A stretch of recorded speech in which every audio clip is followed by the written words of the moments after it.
गुज़िश्ता रात एक खौफनाक हादसा पेश आया। गन्ने से भरी एक ओवरलोड ट्राली अचानक बेकाबू होकर बिजली के खंबे से टकरा गई। टक्कर इतनी शदीद थी कि खंबा टूट गया और ट्रांसफार्मर भी मुकम्मल तौर पर नकारा हो गया। हादसे के फौरन बाद इलाके की बिजली बंद हो गई और सैकड़ों घरों में बिजली की फराहमी मुतासिर हुई। ड्राइवर मौके से फरार हो गया, लेकिन पुलिस ने इसे गिरफ्तार कर लिया है। रेस्क्यू टीमें मौके पर मौजूद है और मुरम्मत का काम जारी है। रिपोर्ट राना मोहम्मद उसामा और आप देख रहे हैं आज तक। आज तक न्यूज, खबर सच के साथ।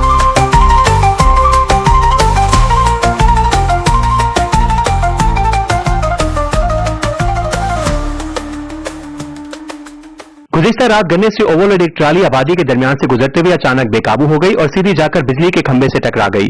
टक्कर इतनी शदीद थी कि खंबा दरमियान से दो हिस्सों में टूट गया, जबकि 7 नस्ब बिजली का ट्रांसफार्मर भी जोरदार शॉर्ट सर्किट के बायस मुकम्मल तौर पर नाकारा हो गया। ये वाकया government high school Shah Alam अकड़ा road पर पेश आया। हादसे के फौरन बाद इलाके की बिजली बंद हो गई और तकरीबन 600 घरों का फीडर मुतासिर होकर मुकम्मल तौर पर डिस्टर्ब हो गया। तार नीचे गिरने के बायस अहले इलाका में करंट लगने का खौफ और बेचैनी भी बढ़ गई। ऐनी शाहिदीन के मुताबिक ट्राली न सिर्फ ओवरलोड थी बल्कि इसकी रफ्तार भी गैर मामूली तौर पर ज्यादा थी, जिसने हादसे को मजीद संगीन बना दिया। हादसे के फौरन बाद ड्राइवर मौके से फरार हो गया। रेस्क्यू टीमें मौके पर पहुंच गई और खंबे और ट्रांसफार्मर की मुरम्मत का काम जारी है, जबकि बिजली की मुकम्मल बहाली में मजीद कई घंटे लगने का इम्कान जाहिर किया जा रहा है। ताजा इत्तलात के मुताबिक वापडा ने वाक़े की FIR दर्ज करवा दी है और फरार होने वाला ड्राइवर पुलिस ने गिरफ्तार कर लिया है।